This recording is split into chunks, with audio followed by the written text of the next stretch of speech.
Sí tenemos a continuación el trabajo, diseño y construcción de una cámara para la preparación de nanomateriales utilizando plasmas producidos por ablación láser.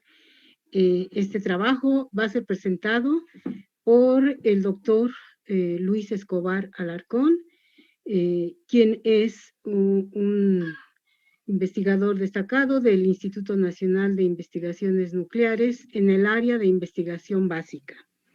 Le pedimos al doctor, bueno, ya está su presentación aquí, que inicie con su exposición. Muchas gracias, doctor, bienvenido. Gracias, doctora. Buenas tardes a todos. Bueno, les voy a platicar brevemente de el diseño y construcción de una cámara para preparar nanomateriales que llevamos a cabo en el instituto. La cámara fue diseñada por un servidor y la construcción llevada a cabo por el personal de talleres generales del ININ. Todos los autores son Luis Escobar, Saúl Romero y Arturo Lalde, del Departamento de Física. Y en la realización de la construcción participaron los compañeros Simón de la Cruz Hernández, Juan Carlos Martínez Ávila, Rogelio Correa Varela, Telésforo Flores, y quisiera dedicar esta presentación in memoriam de David Contreras Adame, de quien siempre recibí apoyo para todo el trabajo que tuve necesidad de realizar en el taller. Bueno, ¿por qué nos interesa una cámara para hacer nanomateriales? Quisiera comenzar diciéndoles qué son los nanomateriales. Pues básicamente son materiales que pueden ser naturales o artificiales, en el cual una de sus dimensiones espaciales tiene un tamaño que típicamente se encuentra entre 1 y 100 nanómetros. Esto va a hacer que estos materiales tengan propiedades en algunos casos únicas, bien diferentes a las del mismo material, con dimensiones macroscópicas. Aquí les muestro algunas imágenes de la literatura donde uno puede ver la gran variedad de formas que pueden tener los nanomateriales. Pueden ser desde esferas, cubos, agujas, barras, alambres, e incluso, por ejemplo, como este caso, esferas huecas que tienen esferas adentro, ¿no? Entonces, bueno, esto tiene mucha importancia por las propiedades que este tipo de materiales tienen. A manera de ejemplo, déjenme mostrarles las propiedades del oro en forma macroscópica. Es un metal de color amarillo típicamente, todos lo conocemos muy bien, al menos en alguna pieza de joyería. Dado que es un metal, es un buen conductor eléctrico, es no magnético, es no inerte, prácticamente no reacciona con nada, por eso también se le conoce como metal noble, y tiene un punto de fusión de alrededor de 1064 grados centígrados. ¿Qué pasa cuando uno hace el oro con dimensiones en la escala de los nanómetros? Que por cierto, olvidé mencionarlo, pero un nanómetro es la millonésima parte de un milímetro, o sea, es algo extremadamente chiquito. De hecho, es algo más chiquito que la doble hélice del ADN. Pero bueno, entonces, ¿qué pasa si hacemos el oro en tamaños de esa escala? Podemos ser esferitas de oro, como les muestro en esta imagen de microscopía electrónica de transmisión, y resulta que entonces su color, ahora en vez de ser amarillo, ya depende del tamaño.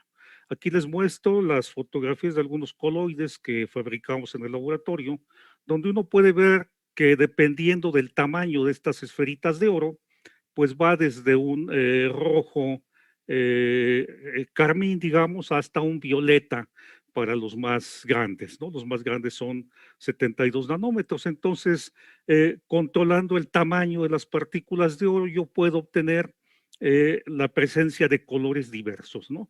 Y eso ha tenido muchas aplicaciones. En la antigüedad, esto se explotó mucho, por ejemplo, para colorear los vitrales de las catedrales europeas, que son muy bonitos, ¿no?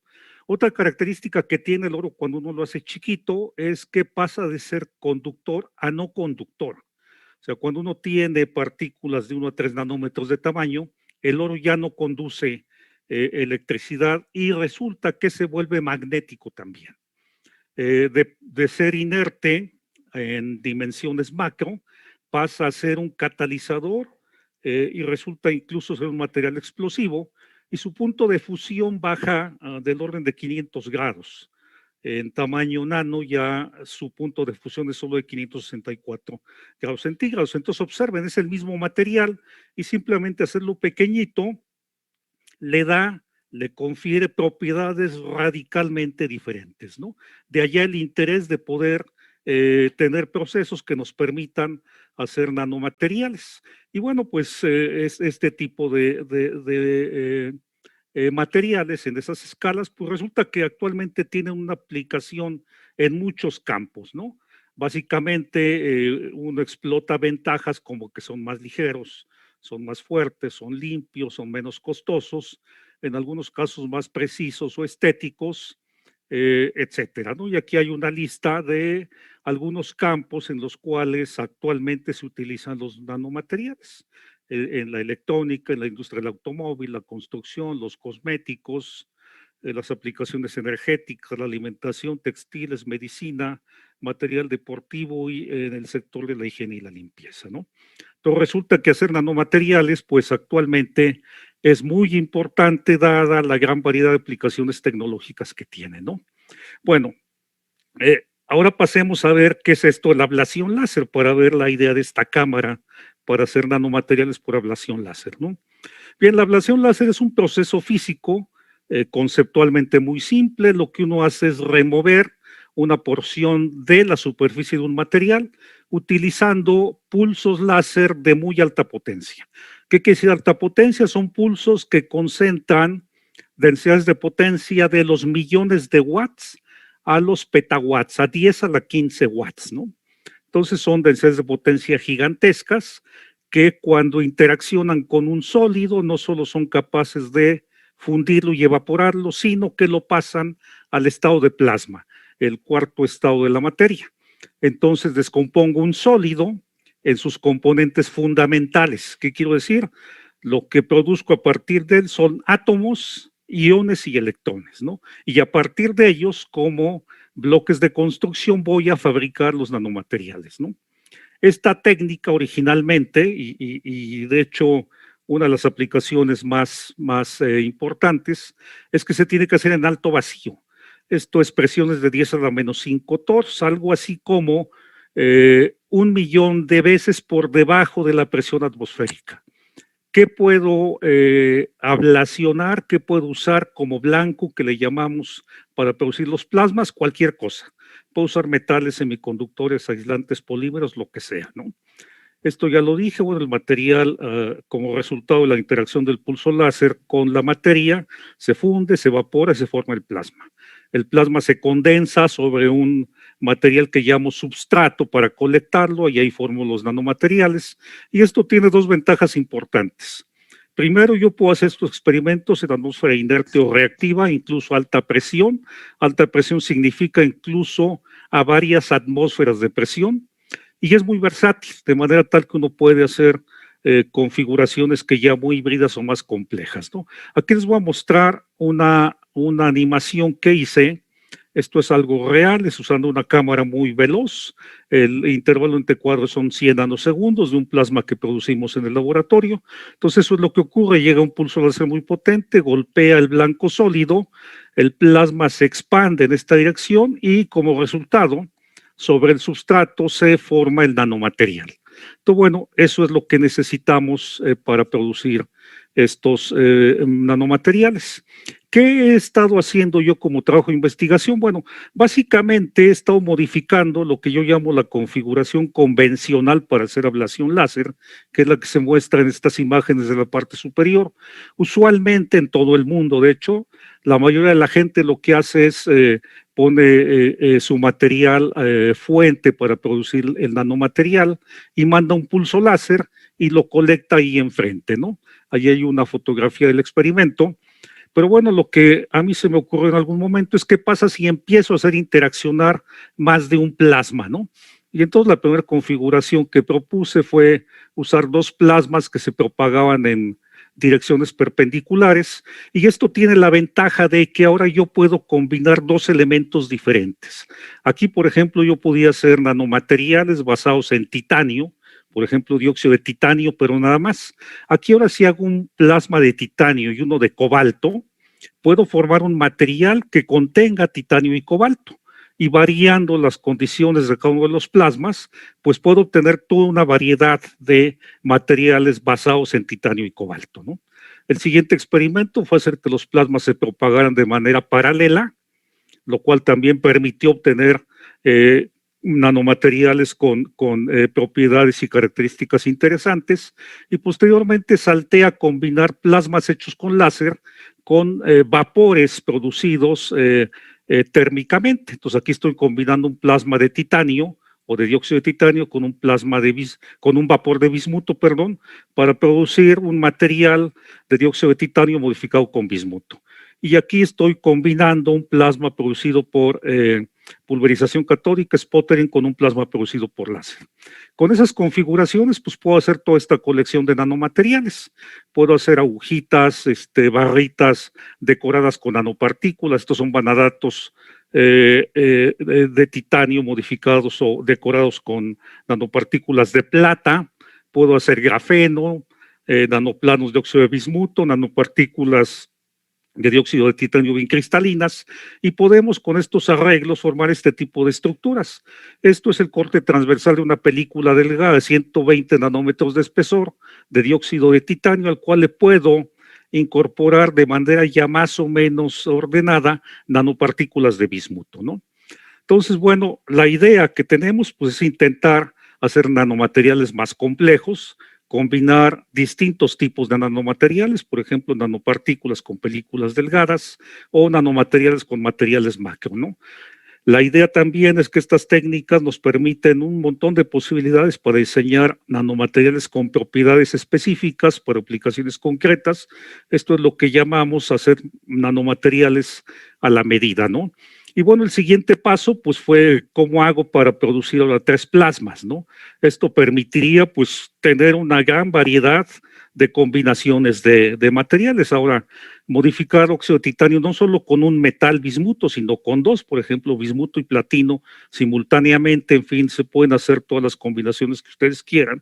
Óxidos con nanopartículas, ternarios con nanopartículas, mezclas de óxidos, y en general yo diría lo que a uno se le ocurra.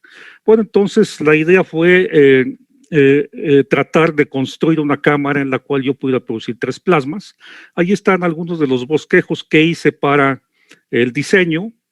La idea era poner 3 blancos para producir 3 plasmas. En fin, ahí van todos los puertos que tiene que llevar. Y aquí está el proceso de construcción, ¿no? Entonces es una cámara cilíndrica, ahí se ve cómo se está maquinando, se le ponen las tapas, va tomando forma, aquí ya se le agregaron algunas bridas, va a tener ventanas para observar el experimento, para meter el láser, para medir el vacío, para meter gases, etcétera, ¿no? Algo muy importante fue tratar de definir con mucho cuidado la alineación de la posición de las ventanas para que coincidiera exactamente en donde van a ir los blancos, ¿no? Y bueno, ahí está, sigue parte del proceso.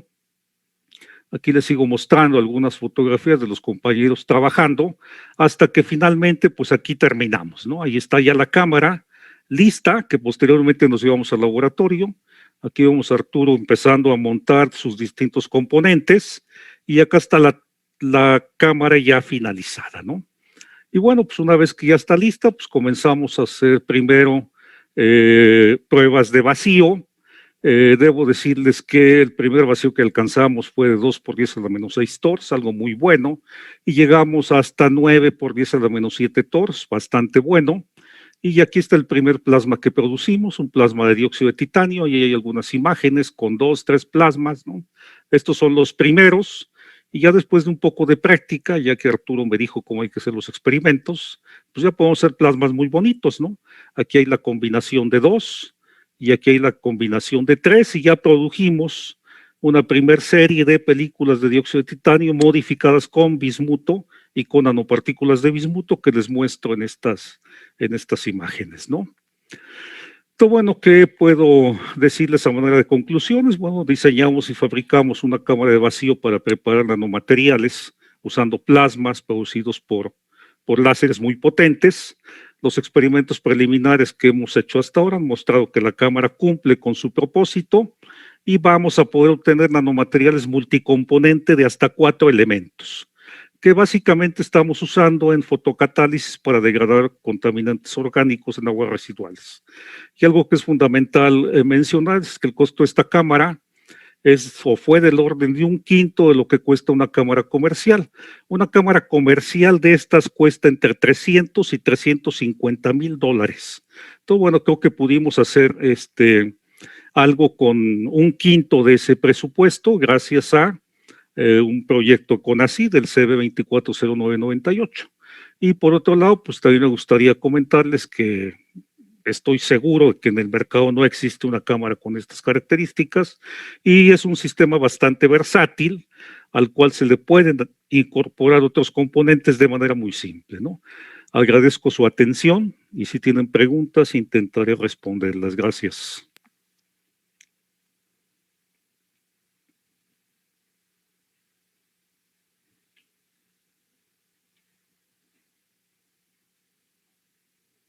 Hola, ya terminé. Sí, doctor. Perdón. Gracias por su presentación y por lo pronto tenemos la primera pregunta de parte del doctor Fernando Gamboa. En su diseño, ¿cómo controla las proporciones de los dos materiales? Eso es en extremo simple. Las características del plasma, que básicamente son el grado de ionización y la densidad de plasma, se controla con la energía del pulso láser. Y esa uno la puede controlar de manera muy precisa. Entonces, controlando la energía del pulso láser que incide sobre cada blanco, yo modifico las características del plasma, en particular para la composición, la densidad de plasma, que es cuántas partículas por unidad de volumen van a salir, y con eso yo controlo la carga de cualesquiera de los elementos que me interesen, ¿no? Entonces puedo llevar el dióxido de titanio, desde puro dióxido de titanio, empezar a incorporarle bismuto hasta que sea puro óxido de bismuto, con todas las combinaciones posibles intermedias. Bien. Aquí tenemos otra pregunta de la doctora Ángeles Díaz. Bueno, aprecia que su explicación pues se escucha fácil, pero se pregunta ella, ¿cuáles fueron los principales retos durante la fabricación? Bueno, en realidad ciertamente hay mucho trabajo detrás de bambalinas, como uno diría, que no están puestas aquí. O sea, detrás hay igual, como han mostrado algunos compañeros antes, hay toda una serie de cálculos y consideraciones que uno tiene que hacer. O sea, uno tiene que tener presente cuál es el volumen de la cámara, de qué diámetro tienen que ser los componentes para que las conductancias, cuando uno hace vacío, sean las adecuadas. O sea, hay mucho trabajo detrás, ¿no? Incluso en estos casos, el sellado es algo que cuesta mucho trabajo también. Cualquier fisura que tenga dimensiones submicrométricas va a impedir que consiga las presiones de trabajo. Entonces, eso es muy importante. ¿Qué tipo de sellos usar? ¿Qué tipo de ventanas usar? ¿Cómo tienen que ensamblarse? O sea, detrás hay muchísimo trabajo, ciertamente, ¿no? Pero bueno, los detalles, pues, son, entre comillas, y perdón por decirlo así, pues ya para quien estuviera realmente interesado en la parte estrictamente técnica de esto, ¿no? Digamos, aquí como el auditorio es muy heterogéneo, la idea era mostrar de manera más bien de divulgación el trabajo que se hizo, ¿no? Sí, está recibiendo felicitaciones por parte de integrantes del ININ, la doctora Fabiola, la doctora Romero Guzmán. Hay otras preguntas. El doctor Franco Ramírez pregunta acerca del costo que usted menciona, si incluye los láseres. No, esto es solo la cámara. Los láseres son otra historia. Y otra vez los láseres, estas técnicas son muy caras, eso tengo que mencionarlo, ¿no? Ya les dije, la cámara típicamente ronda los 300, $400,000, ¿no? Un buen láser, como los láseres que tengo actualmente, andan por ahí de los $200,000 también, ¿no? Entonces son equipos ciertamente muy caros, pero para hacer investigación básica permiten mucha flexibilidad y versatilidad. Aquí, insisto, uno está haciendo materiales a partir de precursores atómicos y moleculares que puede controlar de manera razonablemente precisa, ¿no? Bien, doctor. El doctor Pedro Morales pregunta, ¿cómo sincronizaron los láseres? Bueno, eso es más o menos complicado y simple. Eh, Uno puede agarrar el mismo láser, y de hecho es algo que hago. Ahorita tengo 2 láseres y están divididos en 5 líneas de trabajo. O sea, tengo 5 haces láser que pueden trabajar simultáneamente. Para evitar la sincronización, lo que uno hace simplemente es agarra uno de ellos y lo divide en los pedazos que haga falta. Ahorita tengo uno dividido en 3. Y eso, pues, es una de las grandes ventajas de trabajar con luz. La luz uno puede dividirla simplemente con un espejo, con un vidrio semitransparente, y con eso controlar cuánto pasa, cuánto se refleja. Entonces, así es como hago. Uso divisores de haz, que se les llama técnicamente, para dividir un haz en más componentes. Y luego, si tengo 2 láseres independientes, tengo un sistema electrónico que los conecta entre ellos y los sincroniza electrónicamente. Lo que se sincroniza es el encendido de una lámpara, que es la que está produciendo la fuente de energía para que arranque la emisión láser. Entonces, bueno, esas cosas se hacen con electrónica. La desventaja, entre comillas, otra vez, es que estos son procesos, estos láseres son láseres que trabajan en el régimen de los nanosegundos. Entonces, tengo que hacer la sincronización con tiempos de respuesta menores a la duración del pulso típicamente. Entonces, bueno, otra vez eso es electrónica muy cara, ¿no? Pero eso se puede hacer. Bien, doctor, pues no cabe duda, es muy interesante su trabajo. Hay más preguntas, comentarios. La doctora Ángeles Díaz nuevamente pregunta, ¿patentó el diseño ingenieril? No, digamos, eso sería un tema de discusión. Yo no estoy de acuerdo con eso de las patentes. Yo creo que el conocimiento que uno genera tiene que quedar abierto a que quien quiera usarlo lo utilice y no a quien pueda pagarlo lo utilice, ¿no? Entonces, desde mi punto de vista como científicos, nuestra función es generar ese conocimiento y darle ese conocimiento a la comunidad, ¿no? Muy bien, doctor. La doctora Solís Casados comenta, muy interesante diseño, lo felicita y la plática le parece excelente. Y bueno, sigue recibiendo otras felicitaciones de la doctora Elvira Gracias. Gaitán. Y bueno, yo me uno a estas felicitaciones y yo diría que siempre, es mi punto de vista, mi opinión, siempre lo difícil lo hace usted fácil. Muchas gracias.